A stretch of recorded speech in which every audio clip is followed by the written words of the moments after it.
Hey everyone, welcome back to the McClooey channel. Today, we're diving into a bombshell revelation shaking Washington to its core.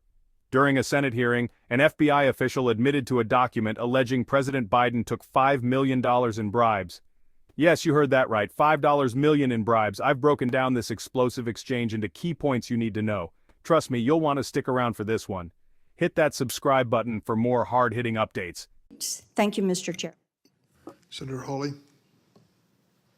Thank you, Mr. Chairman. Mr. Abadi, let me just stay with you. You just started to answer Senator Blackburn's question that not releasing the 1023 or talking about it as a matter of life and death. Question of life and death, you said. Explain. It is potentially a question of life and death For whom? With regard to the source of the information. So now we've confirmed that the document exists. That's progress because the FBI director initially denied that it exists. Why did he do that? We have already and previously acknowledged the existence of the documents. Yeah, after you first denied it. Now, when a member of this committee read it, right, the FBI director, let's just get the record straight. The FBI director initially said it doesn't exist. Then Senator Grassley said, I've read it. Then he said, oh, okay, well, gotcha. I guess it does exist. Now you're going back and forth with members of this committee, what's in it. Why don't you just release it? Is it classified? The document is not classified. Okay. Will you commit to releasing it? Senator, we'll take that back and we will work with you in this committee. How about just a yes or no? Will you commit to releasing this unclassified document that alleges that the President of the United States, has taken $5 million or more in bribes from a foreign nation? The document has already been released pursuant to a subpoena to the House Oversight Committee. Has it been released to this committee? We will work with this committee within the parameters that are established to meet Will you the release the request. document to the public? It's unclassified. Don't you think the American people have a right to see it? Senator, the document, as you know, contains sensitive information that has bearing on the life of the source of the information, potentially. You can redact the source's name. We do this all the time. In some instances, Senator, and I know you know this, that is not sufficient to protect people. And that's what we strive and work to do each and every day. And I hope you would take that seriously, too. Oh, I take it very seriously. But I also take seriously the fact that your institution has repeatedly abused its authority, has repeatedly targeted political opponents. Your institution is the one that went to the door of pro-life protesters with SWAT teams to try and intimidate people because of their speech. Your institution is the one that treated parents as domestic terrorists because of their speech. Your institution is the one that, according to the court, the FISA court, ran 278,000 unwarranted, probably illegal queries on Americans, right? That was your institution, correct? With respect to the compliance incidents, yes, some of the other things you cited, we can take them one by one. They are not.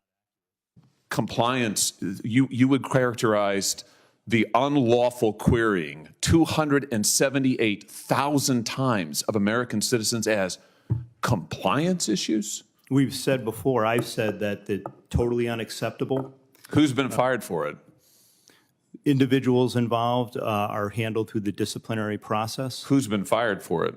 We have, in the case of the unintentional instance where something similar happened, we have fired people in the past. Wait, I'm sorry. What does that word salad mean? The unintentional instance where what does that mean? Who's been fired for the 278,000 times that you improperly or illegally queried the database for American citizens? Anybody? When we find intentional incidents. Well, you're saying that the 278,000 queries were unintentional?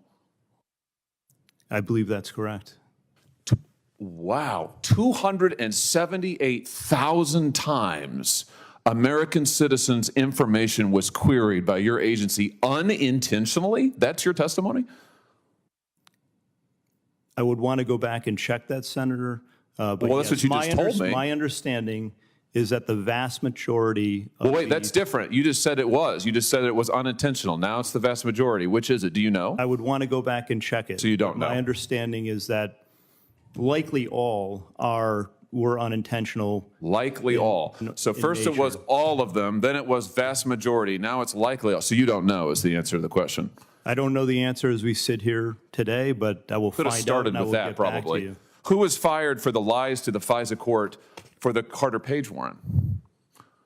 Who was fired for that? Anybody? Has anybody been held accountable for your institution deliberately lying to a FISA court to get a wiretap on an ongoing presidential campaign? There is an ongoing disciplinary process with respect to individuals involved in that. Here's the deal. You're back in front of us asking for the reauthorization of extraordinary authorities.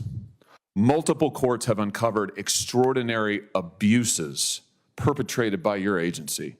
You are at the same time concealing information about serious allegations made against the President of the United States, even as your institution also targets his chief political opponent in an unprecedented way. Why would we ever give you the blank check that you want to continue surveilling American citizens in an improper manner? Why would we ever do that? Senator, we're here to talk about reforms today. I did get confirmation that the query... No, we're not. We're here to talk about the reauthorization of Section 702. Why would we reauthorize it, given your track record of abuse and illegal improper surveillance and political targeting? Why would we do that? Why would it be appropriate for this body to do that? We've made significant reforms and implemented corrective measures. We've seen significant progress as a result of that, Senator. The queries that you mentioned early were, in fact, unintentional. That's what I was just told by my counterpart. That is an amazing... The earlier question. So your testimony is the 280,000 queries of American citizens was unintentional. That's your final answer? That's how they were assessed by that team that did the review. I'm not satisfied with that. That's why we've implemented further measures, as I announced earlier today. Yeah, I don't believe that at all. And frankly, we've heard from your agency 1,000 times that you're going to do better, will do better. You promised after the abuses of Title I you'd do better, and then we find out that in the meantime you're illegally querying 280,000 American citizens' data. It's unbelievable, frankly. Everything you say is unbelievable. Senator Tillis.